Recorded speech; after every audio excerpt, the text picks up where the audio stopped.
വേഗം വരുന്ന കർത്താവായ യേശു ക്രിസ്തുവിന്റെ നാമത്തിൽ എല്ലാ വിശുദ്ധന്മാർക്കും സ്നേഹവന്ദനം.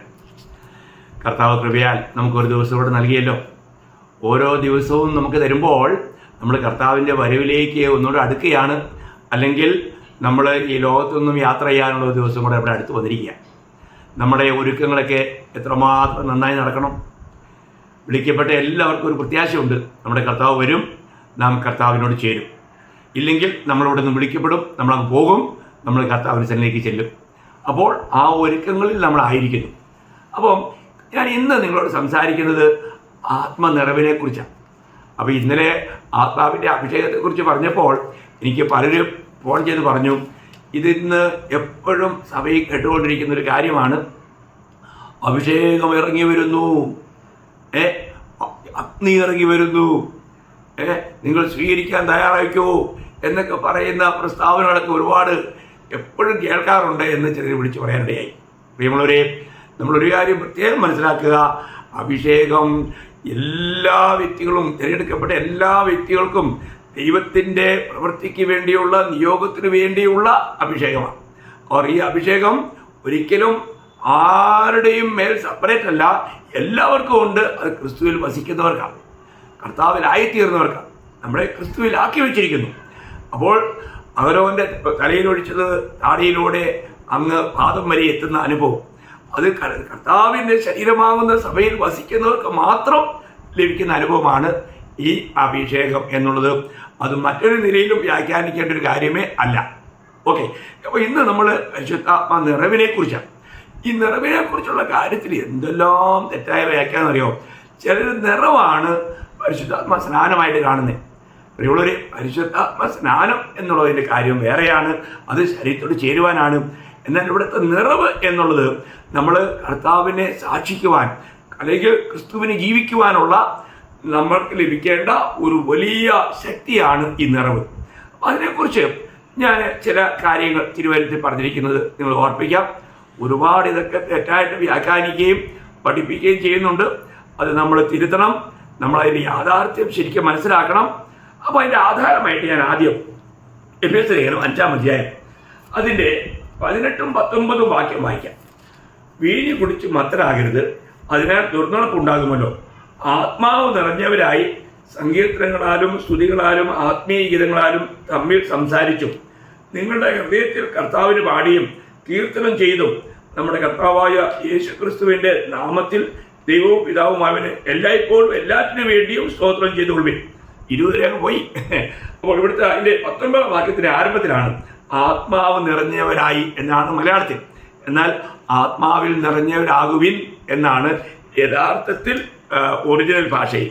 അപ്പോൾ നമ്മളൊരു കാര്യം മനസ്സിലാക്കണം, നമ്മളെല്ലാവരും ആത്മാവിൽ നിറയുവിൻ എന്നൊരു കൽപ്പന നമുക്ക് ദൈവത്തിലുണ്ട്. നമ്മളെല്ലാം ഇപ്പോഴും ആത്മാവിൽ നിറഞ്ഞെങ്കിൽ മാത്രമേ നമുക്ക് ആത്മാവിൽ നടക്കാൻ കഴിയും. അവിടെ അതിനു മുമ്പോൾ വായിച്ചല്ലോ, വീഞ്ഞു കുടിച്ചവരായി. വീഞ്ഞു കുടിച്ച് മത്തരായിട്ട് നടക്കുന്ന എങ്ങനെയാണ്? വീഞ്ഞിൻ്റെ ലഹരിയിലാണ്. എന്നാൽ നമുക്ക് അങ്ങനെയല്ല, നമ്മൾ ആത്മാവിൽ നിറഞ്ഞവരായി ആത്മാവിനാൽ നടത്തപ്പെടുന്നവരായിരിക്കണം. ആത്മാവിനാൽ നമ്മളെല്ലാ കാര്യങ്ങളും ചെയ്യുവാനായിട്ട് നമ്മൾ പരിശീലിക്കണം. വീണ്ടും ജനിച്ച എല്ലാ ദൈവമക്കളും അനുവർത്തിക്കേണ്ട ഒരു കാര്യമാണ്. അപ്പോൾ നമുക്കറിയാം, പെന്തക്കോസ്ത് നാളിൽ നമുക്ക് അപ്പോസ്തല പ്രവൃത്തി അതിൻ്റെ 2-ാം അധ്യായം അതിൻ്റെ 4-ാം വാക്യം വായിക്കുമ്പോൾ, അപ്പോസ്തല പ്രവൃത്തി അതിൻ്റെ 2-ാം അധ്യായം അതിൻ്റെ 4-ാം വാക്യം. ഞാൻ ഇന്നൊരു പുതിയ ബൈബിളാണ് എടുത്തിരിക്കുന്നത്, കാരണം എനിക്ക് മറ്റൊരു വഴി വളരെ പഴയതായതുകൊണ്ട് കാണത്തില്ല. അപ്പോൾ അതിൻ്റെ 4-ാം വാക്യത്തിൽ വായിക്കുന്നത് ഇങ്ങനെയാണ്, എല്ലാവരും പരിശുദ്ധാത്മാവ് നിറഞ്ഞവരായി ആത്മാവ് അവർക്ക് ഉച്ചരിപ്പാൻ നൽകിയതുപോലെ അന്യഭാഷകളിൽ സംസാരിച്ചു തുടങ്ങി. എല്ലാവരും പരിശുദ്ധാത്മാവ് നിറഞ്ഞവരായി. അപ്പോൾ അന്ന് അവിടെ കൂടി വന്നിരുന്ന അത് പല അഭിപ്രായമുണ്ട്, ഏതായാലും ഒരു 120 പേര് ഉണ്ടായിരുന്നു. അവരെല്ലാവരും ആത്മാവ് നിറഞ്ഞവരായി അന്യഭാഷകളിൽ സംസാരിച്ചു തുടങ്ങി. അവിടെ ഒരു നിറവ്. അപ്പോൾ ആദ്യം പരിശുദ്ധാത്മാവ് ലോകത്തിലേക്ക് വന്ന് സഭ രൂപീകരിക്കുമ്പോൾ എല്ലാവരും ആത്മസ്നാനം ഏൽക്കുകയും ആത്മാവിൽ നിറഞ്ഞവരായി തീരുകയും ചെയ്തു. എന്നാൽ ഈ നിറവ് എപ്പോഴും ഉണ്ടായിരുന്നില്ല. നിറഞ്ഞവർ വീണ്ടും കാലിയായി. വീണ്ടും വീണ്ടും നിറയേണ്ട ഒരു അനുഭവം അവർക്കുണ്ടാകുന്നതായിട്ട് നമുക്ക് കാണാൻ പറ്റും. അപ്പോൾ അതാണ് നമ്മൾ ചിന്തിക്കേണ്ടത്. എന്നാൽ ഞാൻ ഒരു കാര്യം ഓർപ്പിക്കട്ടെ, ഈ നമ്മൾ പുതിയ നിയമസഭയിൽ ആത്മനിറവ് ഉണ്ടാകുന്നതിന് മുമ്പ് തന്നെ പിന്നെ ലൂക്കോസിൻ്റെ സുവിശേഷത്തിൽ നമുക്ക് ചില ചില കാര്യങ്ങൾ കാണാൻ പറ്റും. ലൂക്കോസിൻ്റെ സുവിശേഷം 1-ാം അധ്യായത്തിലാണ്. അവിടെ പിന്നെ ദൂതൻ വന്ന് സക്കറിയാവിനോട് പറയുമ്പോൾ 1:13 മുതൽ 15 വരെയുള്ള വാക്യമാണ് ഞാൻ വായിക്കാം. ദൂതൻ അവനോട് പറഞ്ഞത്, സക്കറിയാവേ, ഭയപ്പെടേണ്ട. നിന്റെ പ്രാർത്ഥനയ്ക്ക് ഉത്തരമായി നിന്റെ ഭാര്യ എലിസബത്ത് നിനക്കൊരു മകനെ പ്രസവിക്കും. അവന് യോഹന്നാൻ എന്ന് പേർ ഇടണം. നിനക്ക് സന്തോഷവും ഉല്ലാസവും ഉണ്ടാവും. അവൻ്റെ ജനനത്തിങ്കൽ പലരും സന്തോഷിക്കും. അവൻ കർത്താവിൻ്റെ സന്നിധിയിൽ വലിയവനാവും. വീഞ്ഞും മദ്യവും കുടിക്കുകയില്ല. അമ്മയുടെ ഗർഭത്തിൽ വെച്ച് തന്നെ പരിശുദ്ധാത്മാവ് കൊണ്ട് നിറയും. അതാ വലിയ കാര്യം. ഈ ലോകത്തിൽ ആരെങ്കിലും അമ്മയുടെ ഉദരത്തിൽ വെച്ച് തന്നെ ആത്മാവോട് നിറഞ്ഞിട്ടുണ്ടോ? എന്നാൽ ഇവിടെ യോഹന്നാൻ സ്നാപകന് ലഭിച്ചൊരു വലിയ ഭാഗ്യമാണ്. അമ്മയുടെ ഉദരത്തിൽ വെച്ച് തന്നെ നിറയുമെന്ന് പറഞ്ഞത് നിറഞ്ഞു. നമ്മൾ അതിൻ്റെ 41-ാം വാക്യം വായിക്കുമ്പോൾ നമുക്ക് കാണാൻ കഴിയുന്നത് 41-ാം വാക്യം ഞാൻ വായിക്കാം. മറിയയുടെ വന്ന എലിസബത്ത് കേട്ടപ്പോൾ പിള്ള അവളുടെ ഗർഭത്തിൽ തുള്ളി. കണ്ടോ, പിള്ള അവളുടെ ഗർഭത്തിൽ തുള്ളി എന്ന് പറഞ്ഞാൽ അവിടെ പരിശുദ്ധാത്മാവിൽ നിറഞ്ഞു. യോഹന്നാൻ ഉദരത്തിൽ തന്നെ പരിശുദ്ധാത്മാവിൽ നിറഞ്ഞു. ഒപ്പം എലിസബത്തിന് എന്ത് സംഭവിച്ചു? എലിസബത്ത് പരിശുദ്ധാത്മാവിൽ നിറഞ്ഞവളായി. കണ്ടോ, എലിസബത്തും പരിശുദ്ധാത്മാവിൽ നിറഞ്ഞവളായി. അപ്പോൾ പിള്ള മാത്രമല്ല, തള്ളയും ആത്മാവിൽ നിറഞ്ഞു. നോക്കണേ, എത്ര അനുഗ്രഹിക്കപ്പെട്ട കാര്യമാണ് ഈ അനുഭവം. ആ കുടുംബത്തിൽ പിന്നെ പിതാവായ സക്കറിയാവിനും ഉണ്ടായി. അതിൻ്റെ 67-ാം വാക്യം, അവൻ്റെ അപ്പനായ സക്കറിയാവ് പരിശുദ്ധാത്മാവ് നിറഞ്ഞവനായി പ്രവചിച്ചു പറഞ്ഞത്. അപ്പോൾ പരിശുദ്ധാത്മാവിൽ സക്കറിയാവും നിറയുവാനിടയായിട്ട്. ഞാൻ പറയുന്ന സാരം, പഴയ നിയമത്തിൽ പലപ്പോഴും ആത്മാവ് ഒന്നും പോയിരുന്നു. ആത്മാവ് പല നിലയിൽ ജനങ്ങളെ പിന്നെ ഉപയോഗിച്ചിരുന്നു. എന്നാൽ ഇപ്പോൾ പുതിയ നിയമസഭയുള്ള ബന്ധത്തിൽ ആത്മാവിൻ്റെ പ്രവൃത്തി അവരോട് കൂടെ ഇരിക്കുന്ന അനുഭവം. എന്നാൽ കൂടെ ഇരിക്കുമ്പോൾ തന്നെ ആത്മനിറവിൻ്റെ അനുഭവം പലർക്കുമില്ല. നമുക്കിന്ന് ആവശ്യം ആത്മനിറവിൻ്റെ ഒരു അനുഭവമാണ്. എല്ലാ വിശുദ്ധന്മാരും ആത്മനിറവിൽ ആത്മാവിനാൽ നയിക്കപ്പെടുന്നവരായിരിക്കണം. അപ്പോൾ ആ സംഭവങ്ങളെക്കുറിച്ച് നമുക്ക് വിശുദ്ധ വേദപുസ്തകത്തിൽ നമുക്കറിയാം. ഇതേ ലൂക്കോസിൽ തന്നെ നമ്മുടെ കർത്താവിനെ കുറിച്ച് വായിക്കുമ്പോൾ അതിൻ്റെ 4-ാം അധ്യായം 1-ാം വാക്യത്തിൽ എന്താണ്? യോർദാനിൽ സ്നാനമേറ്റ കർത്താവിനെ, പരിശുദ്ധാത്മാവ് നിറഞ്ഞ കർത്താവിനെ ആത്മാവ് നടത്തുകയാണ്. 4-1 വായിക്കാം. യേശു പരിശുദ്ധാത്മാവ് നിറഞ്ഞവനായി യോർദാൻ വിട്ട് മടങ്ങി. ആത്മാവ് അവനെ മരുഭൂമിയിലേക്ക് നടത്തി. നോക്കണം, ചിലർ വിചാരിക്കുന്നത് പിശാച കൂട്ടിക്കൊണ്ട് പോയെന്ന. പിശാചല്ല കൂട്ടിക്കൊണ്ട് പോയെ, ആത്മാവാ നടത്തിയേ. ആത്മാവ് നിറഞ്ഞവനെ ആത്മാവ് നടത്തുന്നു. അപ്പോൾ നമുക്ക് ഏറ്റവും വലിയൊരു കാര്യം നമ്മൾ ആത്മാവിൽ നിറയപ്പെടുന്നുണ്ടോ എന്നുള്ളതാണ്. ഇവിടെ നമ്മൾ അപ്പോസ്തലന്മാരെ സംബന്ധിച്ച് നമ്മൾ നോക്കുമ്പോഴത്തേക്കും പെന്തക്കോസ്ത് നാളിൽ ഈ ആത്മാവിൽ നിറഞ്ഞു കഴിഞ്ഞപ്പോൾ പിന്നെ പത്രോസ് ശിഷ്യന്മാരുടെ കൂടെ നിന്നുകൊണ്ട് തൻ്റെ ആദ്യത്തെ പ്രസംഗം ചെയ്യുന്നത് നമുക്കതിൻ്റെ 14 മുതൽ കാണാൻ കഴിയും. 14-ാം വാക്യം മുതൽ. അപ്പോൾ പത്രോസ് 11 പേരുടെ കൂടെ നിന്നുകൊണ്ട് താൻ പ്രസംഗിക്കുക. പ്രസംഗത്തിൻ്റെ വലിയ ഇമ്പോർട്ടൻ്റ് കാര്യം മാത്രമേ ഞാൻ പറയുന്നുള്ളൂ. ഇവിടെ പത്രോസിന് ഇത്രമാത്രം ധൈര്യം എവിടുന്ന? അതാ ഈ ആത്മനിറവിൽ നമുക്കൊരിക്കലും യാതൊരു ഭീതിയും ഉണ്ടായില്ല. വളരെ ധൈര്യമായിട്ട് നമുക്ക് ശുശ്രൂഷകൾ നിർവഹിക്കാൻ കഴിയും. ഈ ആത്മാവിൻ്റെ നിറവില്ലാത്തവരുടെ ഓരോ കാര്യങ്ങളും കാണുമ്പോൾ ആകെപ്പാടെ ഒരു തീരെ തളർന്ന മട്ടായിരിക്കും. എന്നാൽ ആത്മനിറവുള്ളവർ അങ്ങനെയായിരിക്കില്ല. വളരെ ധൈര്യമായിട്ടായിരിക്കും എല്ലാ കാര്യങ്ങളിലും നല്ല ധൈര്യത്തോടെ കാര്യങ്ങൾ ചെയ്യാനിടയാവും. അപ്പോൾ അവിടെ ഒരു കാര്യം ഞാൻ അതിനകത്ത് 1-2 കാര്യം മാത്രം ഓർപ്പിക്കാം. അതിൽ 23-ാം വാക്യത്തിൽ, 2-ാം അധ്യായം 23-ാം വാക്യത്തിൽ, അപ്പോൾ ദൈവം നിങ്ങൾക്ക് കാണിച്ചു തന്ന പുരുഷനായി നസ്രായനായ യേശുവിനെ ദൈവം തൻ്റെ സ്ഥിരനിർണയത്താലും മുന്നറിവിനാലും ഏൽപ്പിച്ചിട്ട് നിങ്ങൾ അവനെ അധർമ്മികളുടെ കയ്യാൽ തറപ്പിച്ചു കൊന്നു. നിങ്ങൾ കൊന്നു. ഓ, എത്ര ധൈര്യ! ഒരു പെൺകുട്ടിയുടെ മുമ്പിൽ ഞാൻ അവനെ അറിയുന്നില്ലെന്ന് പറഞ്ഞ ആളാണ്. ഇവിടെ ഇതാ ആത്മാവിൽ നിറഞ്ഞു കഴിഞ്ഞപ്പോൾ ഇവിടെ ഇരിക്കുന്ന സഭയുടെ മുമ്പിൽ, ജനത്തിൻ്റെ മുമ്പിൽ, അധികാരികളുടെ മുമ്പിൽ ധൈര്യമായിട്ട് പറയുവാൻ, നിങ്ങളത് ചെയ്തു. അതിന്റെ 36 വാക്യോട് വായിക്കാം. ആകയാൽ നിങ്ങൾ ക്രൂശിച്ച ഈ യേശുവിനെ നോക്കോ, നിങ്ങൾ ക്രൂശിച്ച യേശു നോക്കണം. അവരുടെ മേൽ അതിന്റെ ദോഷം ആരോപിച്ചുകൊണ്ടാണ് പത്രോസ് ഇവിടെ പ്രസംഗിക്കുന്നത്. എന്ത് ധൈര്യമുള്ള പ്രസംഗം! തെറ്റുകളെ അവർക്ക് ശക്തമായ ബോധം വരുത്തിക്കൊണ്ട് യാതൊരു ദാക്ഷിണ്യവുമില്ലാതെ ഒരു നിർഭയമായി പ്രസംഗിക്കുന്ന ഒരു പ്രസംഗം. അതാണ് ആത്മനിറവിന്റെ ഒരു പ്രത്യേകത. ഈ അനുഭവം നമുക്ക് തുടർമാനമായിട്ട് അവരുടെ ജീവിതത്തിൽ കാണാൻ പറ്റും. അതിന്റെ 4-ാം അധ്യായത്തിലേക്ക് വരുമ്പോൾ, 4-ാം അധ്യായം അപ്പോസ്തലപ്രവൃത്തി, അതിന്റെ 4-ാം അധ്യായം അതിന്റെ 5 മുതൽ 10 വരെ വായിക്കണം. ഞാൻ എല്ലാം വായിക്കുന്നില്ല. ഞാൻ അതിന്റെ 8 മുതൽ 10 വരെ ഞാൻ വായിക്കാം. പത്രോസ് ആത്മാവ് നിറഞ്ഞവനായി അവരോട് പറഞ്ഞത്, ജനത്തിന്റെ പ്രമാണികളും മൂപ്പന്മാരുമായുള്ളവരെ, ഈ ബലഹീന മനുഷ്യനുണ്ടായ ഉപകാരം നിമിത്തം ഇവൻ എന്തൊന്നിനാൽ സൗഖ്യമായി എന്ന് ഞങ്ങളെ ഇന്ന് വിസ്തരിക്കുന്നുവെങ്കിൽ, നിങ്ങൾ ക്രൂശിച്ചവനും ദൈവം മരിച്ചവരിൽ നിന്നും ഉയർപ്പിച്ചവനുമായി നസറായനായ യേശു ക്രിസ്തുവിന്റെ നാമത്തിൽ തന്നെ ഇവൻ സൗഖ്യമുള്ളവനായി നിങ്ങളുടെ മുമ്പിൽ നിൽക്കുന്നു എന്ന് നിങ്ങളെല്ലാവരും ഇസ്രായേൽ ഗ്രഹമൊക്കെയും അറിഞ്ഞുകൊള്ളുവീൻ. നോക്കണം, ഇവിടെയും 40-ലധികം പ്രായമുള്ള അമ്മയുടെ ഗർഭം മുതൽ മുടന്തനായ വ്യക്തിയുടെ സൗഖ്യത്തെക്കുറിച്ചുള്ള സംവാദമാണ്. അപ്പോൾ അത് എങ്ങനെ സംഭവിച്ചു? അത് കർത്താവായ യേശു ക്രിസ്തുവിന്റെ നാമത്തിലാണ് അവൻ സൗഖ്യമായിരിക്കുന്നത്.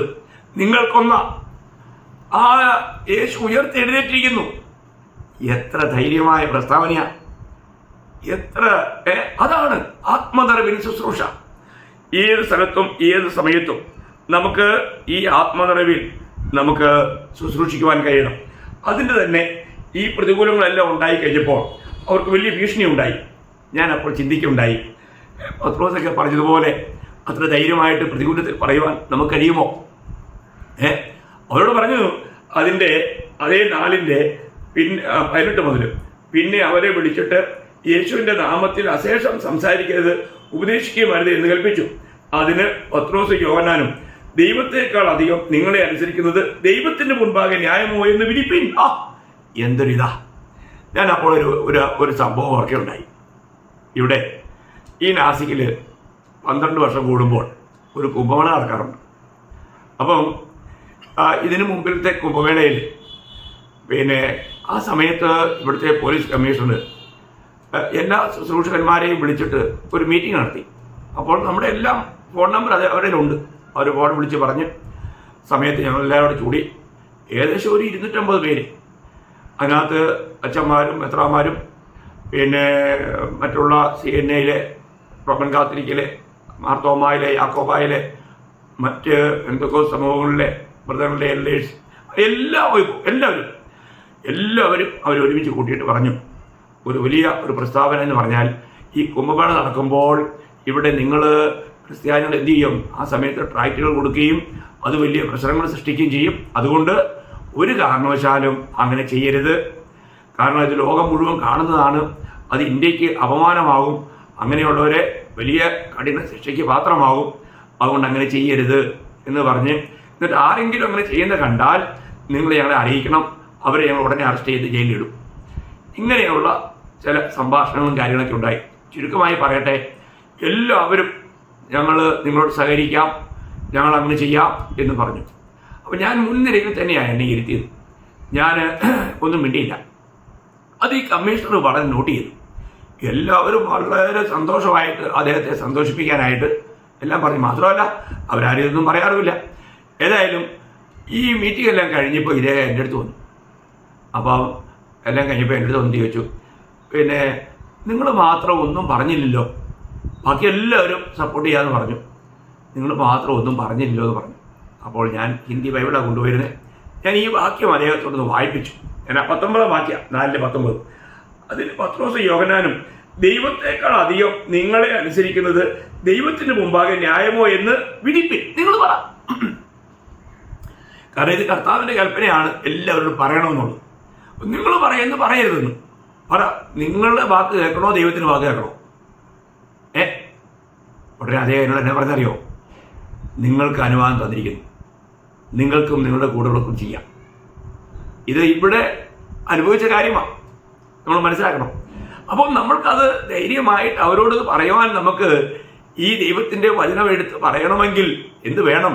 നമുക്ക് ആത്മാവിൻ്റെ ഒരു നിറവ് വേണം. അതിനുള്ള ഒരു ബലം ഈ ആത്മാവിലൂടെ നമുക്ക് ലഭിക്കണം. പ്രിയമുള്ളവർ, അന്ന് വലിയ പ്രശ്നങ്ങളൊക്കെ ഉണ്ടായി. അതിൻ്റെ മധ്യത്തിൽ ഞങ്ങൾക്ക് അവരോട് പോയി വചനം പറയാനും പോലീസുകാർ തന്നെ പറഞ്ഞു, നിങ്ങളെ കൊണ്ട് ഇവരെ സമാധാനിപ്പിക്കാൻ പറ്റുമെന്ന് പറഞ്ഞുകൊണ്ട് ഞങ്ങളെ വിളിച്ചിട്ട് ചെയ്യിപ്പിച്ചു. എത്ര മനോഹരമാണ് ദൈവത്തിൻ്റെ പ്രവൃത്തി. അപ്പോൾ ഇവിടെ ഇവർക്ക് വളരെയധികം ഭീഷണി ഉണ്ടായി.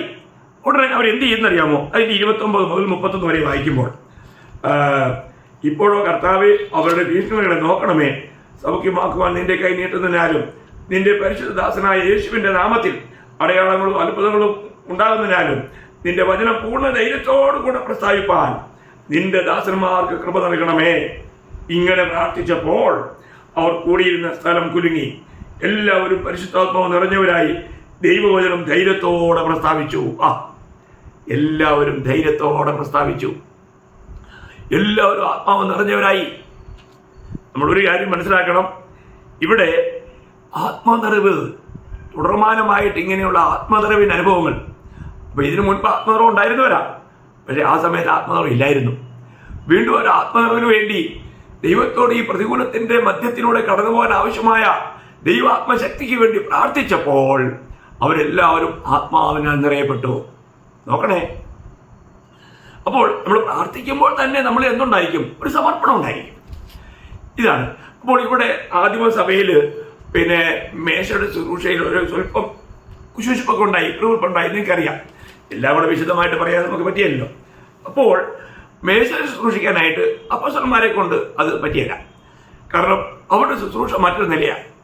അതുകൊണ്ട് അവർ പറഞ്ഞു, നമുക്ക് നമ്മുടെ മധ്യത്തിൽ തന്നെയുള്ള ആത്മാവ് നിറഞ്ഞ ജ്ഞാനമുള്ള ഒരു 7 പേരെ തിരഞ്ഞെടുക്കാം എന്ന് പറഞ്ഞുകൊണ്ടൊരു തിരഞ്ഞെടുപ്പ്. അപ്പോൾ നോക്കണം, മേശയിലെ ശുശ്രൂഷയ്ക്ക് പോലും ആദിമ നൂറ്റാണ്ടിൽ ആത്മനിറവുള്ളവരെയാണ് തിരഞ്ഞെടുത്തിരുന്നത്. ഇന്ന് ആത്മനിറവിലുള്ള ശുശ്രൂഷകന്മാരെ കിട്ടുന്നില്ല. അപ്പോൾ പിന്നെ ബാക്കി കാര്യത്തിന് എന്താ പറയാനാ?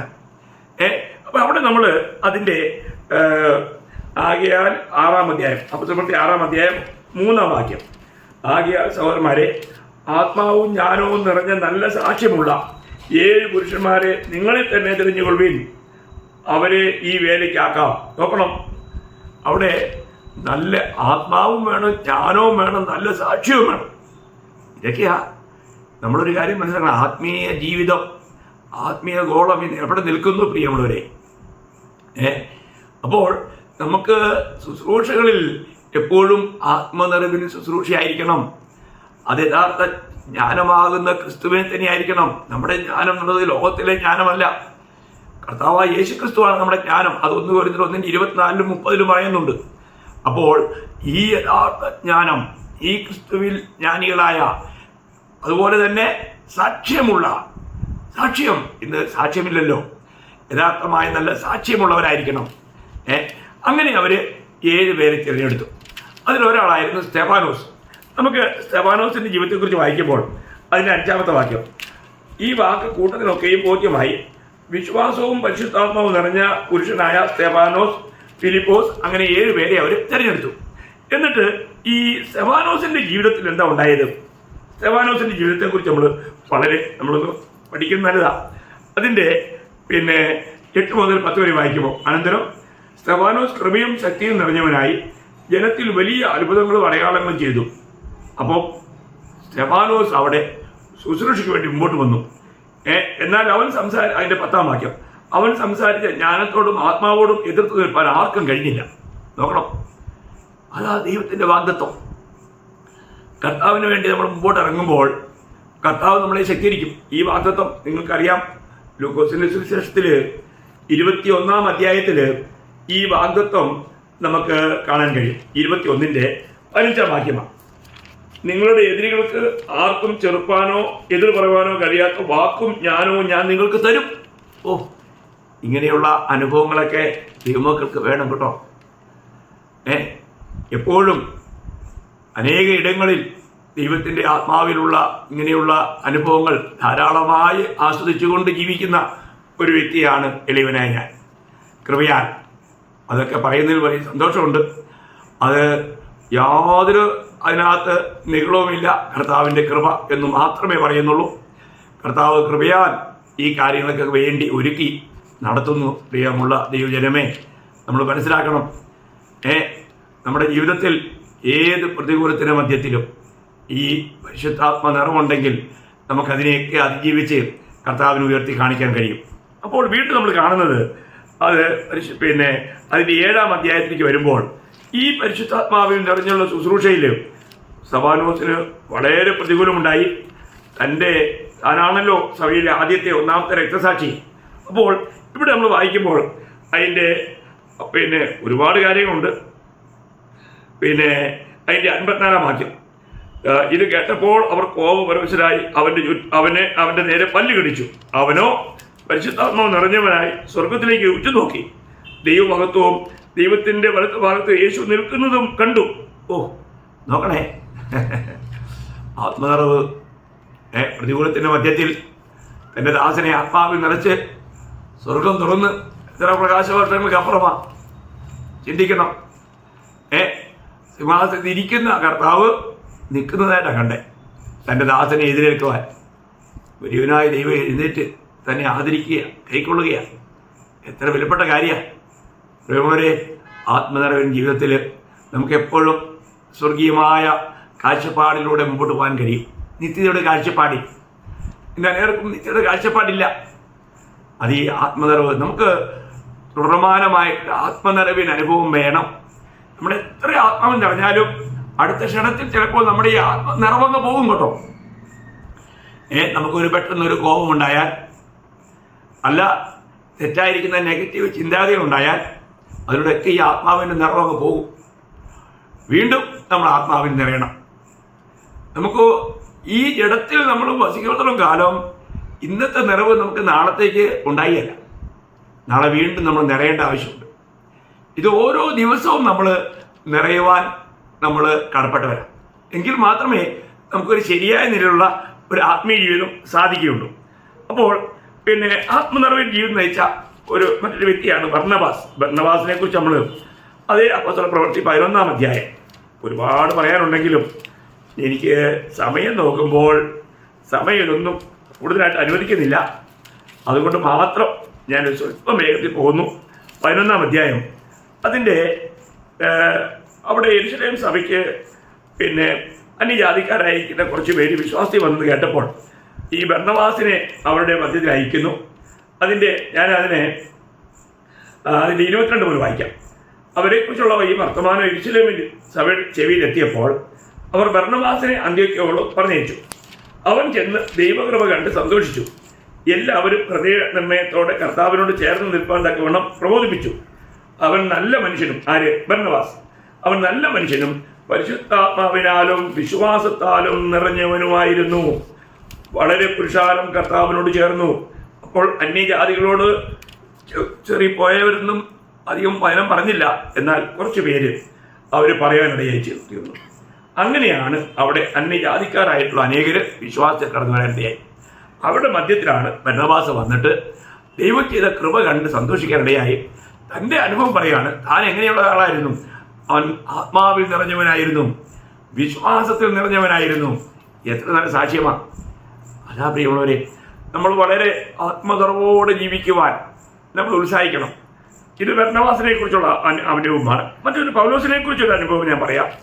കാരണം അതിൻ്റെ 13-ാം അധ്യായം അതിൻ്റെ 7 മുതൽ വായിക്കണം, 12 വരെ. ഞാൻ അതിൻ്റെ 6 മുതൽ വായിക്കണം. ആക്ച്വലി അവർ ദ്വീപിൽ കൂടി പാഫോസ് വരെ ചെന്നപ്പോൾ ബർയേശു എന്ന് പേരുള്ള യഹൂദനായി കള്ളപ്രവാചകനായ ഒരു വിദ്വാനെ കണ്ടു. അവൻ ബുദ്ധിമാനായ സെർഗ്യോസ് പൗലോസ് എന്ന ദേശാധിപതിയോടുകൂടെ ആയിരുന്നു. അവൻ ബർന്നബാസിനെയും സൗലിനെയും വരുത്തി ദൈവവചനം കേൾപ്പാൻ ആഗ്രഹിച്ചു. എന്നാൽ എലിമാസ് എന്ന ഈ ബർയേശു അവൻ എന്ത് ചെയ്തു? ഇതാണോ അവൻ്റെ പേരിൻ്റെ അർത്ഥം? ബർയേശു എന്ന് പറഞ്ഞവൻ്റെ പേരിൻ്റെ അർത്ഥമാണ് എലിമാസ്. അവരോട് എതിർത്തു നിന്നു. ദേശാധിപതിയുടെ വിശ്വാസം തടുത്തു കളയാൻ ശ്രമിച്ചു.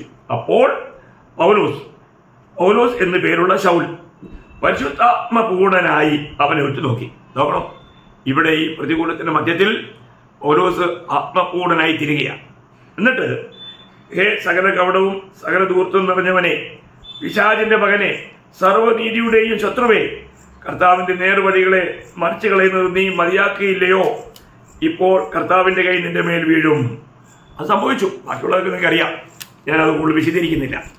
അപ്പോൾ ഇവിടെയെല്ലാം നമുക്ക് കാണാൻ കഴിയുന്നത് വളരെ വലിയ ആത്മനിറവിന്റെ ശുശ്രൂഷ.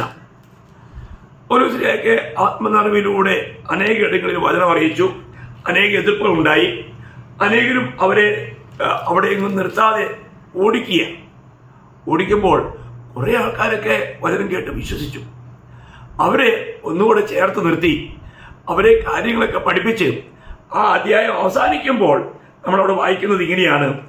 പിന്നെ അതേ 13-ാം അധ്യായം, അതിൻ്റെ ഒരുപാട് സംഭവങ്ങൾ വിവരിക്കേണ്ടതാണ്. അവിടെ അതിൻ്റെ 52-ാം വാക്യം, ശിഷ്യന്മാർ സന്തോഷവും പരിശുദ്ധാത്മാവും നിറഞ്ഞവരായി തീർന്നു.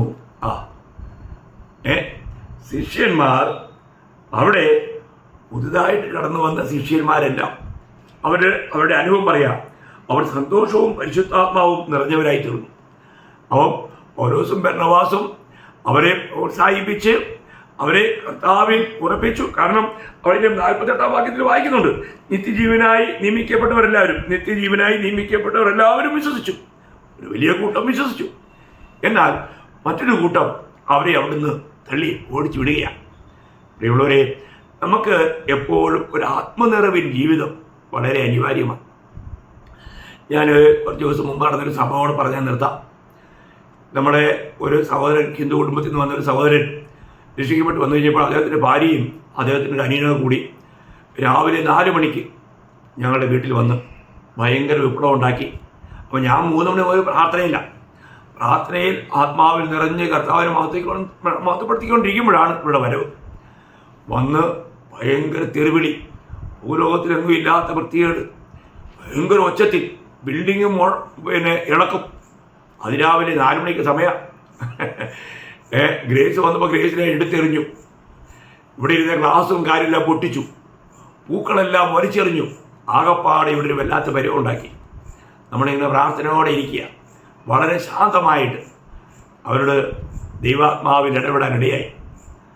വളരെ അത്ഭുതം എന്ന് പറയട്ടെ, അവർ തന്നെ കുറേ കഴിഞ്ഞ് ക്ഷീണിച്ച് മടങ്ങിപ്പോകാനിടയായി.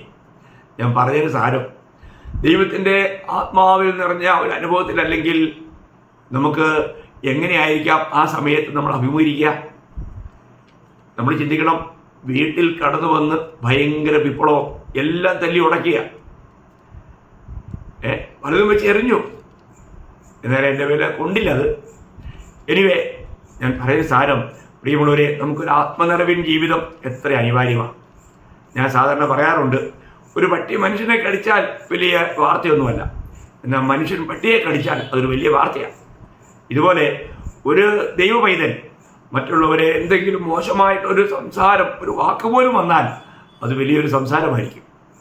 എന്നാൽ കൃപയാൽ ദൈവത്തിൻ്റെ ആത്മാവിൻ്റെ ആ നിറവിൽ ആയിരുന്നതുകൊണ്ട് അങ്ങനെ എല്ലാ കാര്യങ്ങളെയും വളരെ സന്തോഷത്തോടെ, സ്നേഹത്തോടെ, സൗമ്യതയോടെ ഇന്നും നമ്മൾ അവരെയൊക്കെ ആത്മാർത്ഥമായി സ്നേഹിച്ചുകൊണ്ട് നമുക്ക് അവരോട് ഇടപെടാൻ കഴിയുന്നു. അത് കർത്താവിൻ്റെ വലിയ കൃപയാണ്. അപ്പോൾ അതുകൊണ്ട് ഞാനൊരു കാര്യം പറയട്ടെ, നമുക്ക് എന്നും ഓരോ ദിവസവും നമ്മൾ ആത്മാവിൽ നിറയപ്പെടണം.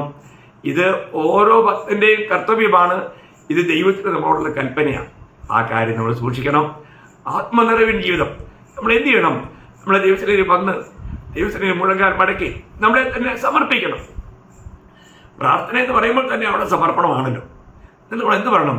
കർത്താവായ യേശുവേ, ഞാൻ അങ്ങയെ സ്നേഹിക്കുന്നു. അത് നമുക്ക് ആത്മാവിലേ പറയാൻ കഴിയും. അതിനുശേഷം നമ്മൾ ആത്മാവിൽ എന്ത് ചെയ്യും? തുടർമാനമായി പ്രാർത്ഥനയിൽ ജാഗരിക്കുമ്പോൾ നമ്മൾ ആത്മാവിൽ നിറയും. അങ്ങനെ ആ ആത്മനിറവിൽ നമുക്ക് നടക്കുവാൻ, ജീവിക്കുവാൻ നമ്മൾ അഭ്യസിക്കണം. ഓരോ ദിവസവും അങ്ങനെ ആത്മനിറവിൽ ജീവിച്ചാലേ നമുക്ക് ക്രിസ്തുവിന് ജീവിക്കാൻ പറ്റും. അല്ലെങ്കിൽ ക്രിസ്തു നമ്മിൽ ജീവിക്കും. അങ്ങനെ ഒരു ജയാളിയായ ജീവിതമാണ് ദൈവം എല്ലാ വിശുദ്ധന്മാരിൽ നിന്നും ആഗ്രഹിക്കുന്നത്. അങ്ങനെ ഒരു ജയകരമായ ജീവിതം, ഒരു ആത്മനിറവിൻ ജീവിതം നയിക്കുവാൻ ഈ വചനങ്ങളാൽ ദൈവമായ കർത്താവ് നിങ്ങളെല്ലാവരെയും സഹായിക്കട്ടെ. കർത്താവിന് മാത്രം ലഭിക്കട്ടെ. ആമേൻ.